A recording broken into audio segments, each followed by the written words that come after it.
ഇത്രയും നെറ്റിപ്പട്ടും എൻ്റെ ഈ ചിരിയും കാണുമ്പോൾ നിങ്ങൾക്ക് തോന്നും എന്താ ഇതിൽ ഇത്രമാത്രം സംഭവമായിട്ടുള്ളത് എന്ന്. പക്ഷേ എന്നെ സംബന്ധിച്ചിടത്തോളം ഇതൊരു വലിയ കാര്യമാണ്.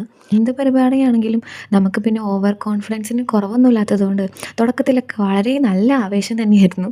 പക്ഷേ പകുതിയൊക്കെ എത്തുമ്പോഴത്തേക്കും ആവേശം അത്ര അധികം ഉണ്ടായിരുന്നില്ല. ഇതൊക്കെ എങ്ങനെയെങ്കിലും ഒന്ന് തീർന്ന് കിട്ടണ്ടേ ഭഗവാനെ എന്നുള്ളൊരു ചിന്തയിൽ മാത്രമായിരുന്നു ഞാൻ. പക്ഷേ പകുതി എത്തിയപ്പോൾ എനിക്ക് നല്ല സംശയമായി, ഇത് തീരുമോ, ഞങ്ങൾ ഉദ്ദേശിച്ച സമയത്തൊക്കെ ശരിയാവുമോ, അങ്ങനെയൊക്കെ ചിന്തിച്ച് കുറേ ടെൻഷൻ അടിച്ച് കുറേ ദിവസം ഉറക്കമില്ലാതെ ചെയ്തിട്ടുള്ള വർക്കാണിത്. ആദ്യം നോർമൽ നെറ്റിപ്പട്ടം പോലെ തന്നെ ത്രെഡ് കൊണ്ട് ചെയ്ത് 2, 3 ചെയ്തപ്പോൾ എനിക്ക് മനസ്സിലായി ഇത് ഞങ്ങൾ ഉദ്ദേശിച്ച സമയത്തേക്ക് തീരില്ലാന്ന്. അപ്പോൾ പിന്നെ ഇത് എളുപ്പത്തിൽ എങ്ങനെ ചെയ്യും എന്ന് ആലോചിച്ചപ്പോഴാണ് നമ്മളിപ്പോൾ പൂക്കൾ എടുക്കാൻ വേണ്ടിയിട്ട് യൂസ് ചെയ്യുന്ന ഒരു ഫെദർ വുളൻ ഉണ്ടല്ലോ, അത് വെച്ചിത് ചെയ്ത് നോക്കിയാൽ എങ്ങനെ ഉണ്ടാവും എന്ന് തോന്നിയത്. അങ്ങനെ ചെയ്ത് നോക്കിയപ്പോൾ വലിയ കുഴപ്പമൊന്നുമില്ലാതെ എനിക്ക് തോന്നി. അപ്പോൾ ഞാൻ കംപ്ലീറ്റ് അങ്ങനെ ചെയ്തിട്ടുണ്ടായിരുന്നത് ഇത് ഈ ഒരു ത്രെഡ് വെച്ചിട്ടാണ് ഇത് കംപ്ലീറ്റ് ചെയ്തത്. ഇതെന്തിനാ ചെയ്തത്, എന്തായിരുന്നു കാര്യം എന്നൊക്കെ ഉള്ളത് അടുത്ത വീഡിയോയിൽ പറയേ. അപ്പോൾ ഇന്ന് അത്രയേ ഉള്ളൂ. ബൈ.